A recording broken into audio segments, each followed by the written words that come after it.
Broadcasting current events from around the world, this is CNN Student News, and I'm Carl Azuz. First story takes us to the South Pacific nation of New Zealand, where a powerful earthquake jolted the country's South Island just after midnight on Monday. A little more than 1 million people live in the South Island, and though earthquakes are common in New Zealand, they're not usually this powerful. This was a magnitude 7.8 quake, a major one, capable of causing significant damage. Its epicenter was about 30 miles northeast of the city of Christchurch, home to 340,000 people, but the quake was estimated to have hit about 14 miles deep, and the buffer between the quake itself and the Earth's surface might have kept things from being worse.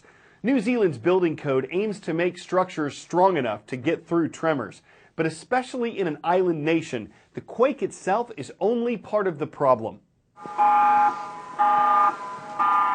You're hearing tsunami sirens, urgent warnings telling people who lived anywhere near the coast to get to high ground. Waves that were 8 feet higher than the country's usual tide levels were reported early on. A local meteorologist said it was the highest tsunami the country had seen in 38 years. By Monday morning, the threat had eased, and people in high-risk areas were told they could go back home. Still, there were a number of aftershocks, some strong enough to cause further damage. The nation's prime minister said at least 2 people had been killed, but more deaths were feared. New Zealand is located on the Pacific Ocean's Ring of Fire, a horseshoe-shaped belt where a lot of the Earth's volcanic and earthquake activity takes place.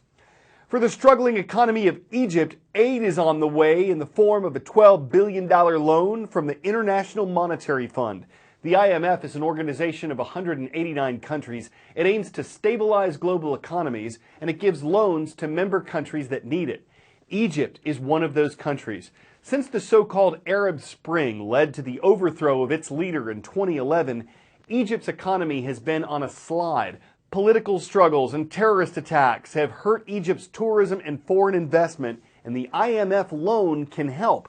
But in order to get it, Egypt's government had to create a sales tax. It had to stop giving financial aid to help Egyptians pay for electricity. It had to raise the price of gasoline, and it had to float its currency, allowing the value of the Egyptian pound to change based on supply and demand. Taking these steps helped Egypt secure the loan it needed from the IMF, but the consequences are hurting ordinary Egyptians. The pinch felt hardest at the market. Food prices increased by as much as 50%. Overnight, the Egyptian pound lost half its value against the dollar. The central bank floated the currency earlier this month. I have 4 kids. I can't provide for them.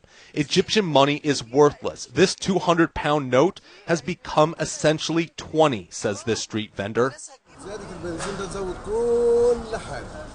The increase in fuel prices pushed everything up, says this fruit vendor. Transportation from the market has doubled, so we increased our prices too. Now, whoever used to buy 2 kilograms buys 1 kilo. The price at the pump rose 40% as the government cut subsidies. Another hit came last week when Saudi Arabia's Aramco suspended a $23 billion deal, stopping a monthly delivery of 700,000 tons of refined oil products for 5 years. No reason was given. The average Egyptian made the equivalent of roughly $140 a month before the difficult but necessary devaluation. Now it's about $70, putting them barely above the poverty line. Making things worse, there's a drug shortage.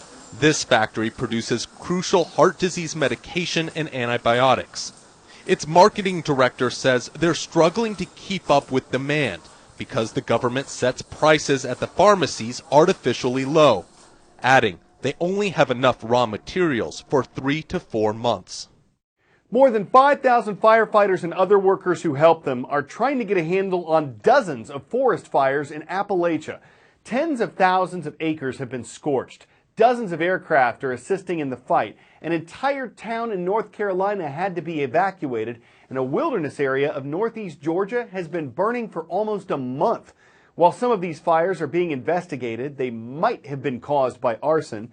Others were started by natural events like lightning strikes. All of the fires have been helped along and made worse by an ongoing drought in the region. The low humidity combined with winds at night pushing these blazes along. Several state parks have been closed so that the people who work at them can help fight the fires. The smoke can be seen and smelled 100 miles away from some of the blazes. There might be a silver lining to the drought in the southeast, though. It's true that the wildfires have become the main disaster threat to the region this fall, but there hasn't been a single tornado in the U.S. so far this November. Spring is often associated with the country's severe weather, but fall, especially in Gulf Coast states, also sees its share of twisters. Last year, there were 99 of them observed in November. The U.S. gets about 58 on average this month alone. Meteorologists say we're not out of the woods yet. Most of November's biggest tornado outbreaks have happened in the later part of the month. But with the dryness of this drought, which extends from Mississippi to North Carolina, a key ingredient is missing for the formation of supercell storms. Those are the type that can produce tornadoes. And here's a look at how exactly they do that.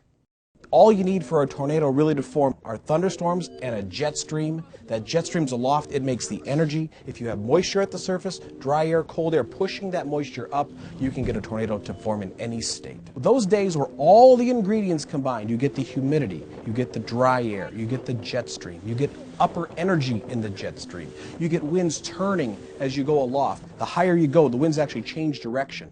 That can cause storms. Those things all cause storms to exist and get big. Those are the ingredients that cause a big tornado day. So now the EF scale, enhanced Fujita scale, starts at 0, goes only to 5, and anything above 200 miles per hour is considered an EF5 tornado. If you have a 0, you're going to lose shingles. A 1, you may lose a couple of boards on the roof. A 2, you'll lose all the windows and maybe even a wall. A 3, EF3, you will lose a couple of walls on the outside, but there will still be a part of the home standing. An F4, most of the home is gone, but you'll still see the refrigerator, you'll still see a closet, and you'll still see the bathroom. An EF5, you cannot find the house. It's completely gone. We don't know how big that Fujita scale will be, how big that tornado will be, literally until after we look at the damage. We have this triangulation that no other country in the world, no other region in the world has. We have the Rocky Mountains to our west. We have the Gulf of Mexico in our south. We have Canada and very cold air masses coming down from the north. All of those things combined make Tornado Alley, typically the plains. Texas, Oklahoma, Kansas, Nebraska, all the way to Chicago, as far south as the southeast, including Georgia and Alabama. That's basically the new or the bigger Tornado Alley. The greatest threat of a tornado is being hit by something that the tornado is moving. If you're outside or if you're not protected inside, if you get hit by a 140 mile per hour 2x4, you're going to be killed. So you need to be inside on the lowest level, somewhere in the middle of the home away from windows. When you hear the word warning and you hear your county, that's when you need to take cover. When you hear the word watch, that means something might happen today. Let's have a plan. When you hear the word warning, it's too late to make a plan. You need to already have the plan. Warning's the long word. It's the bad one.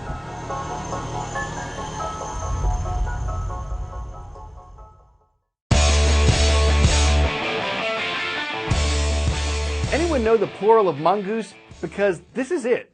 About 20 mongooses or mongeese recently disrupted a round of the European Tour in Sun City, South Africa. They still respected golf etiquette, though, leaving the ball alone on the green. Didn't move it a bit. Despite the interruption, the animals didn't cause any problems. Play continued right after they left. A baboon, an apparent caiman, and a 6-foot python have disrupted other golf events.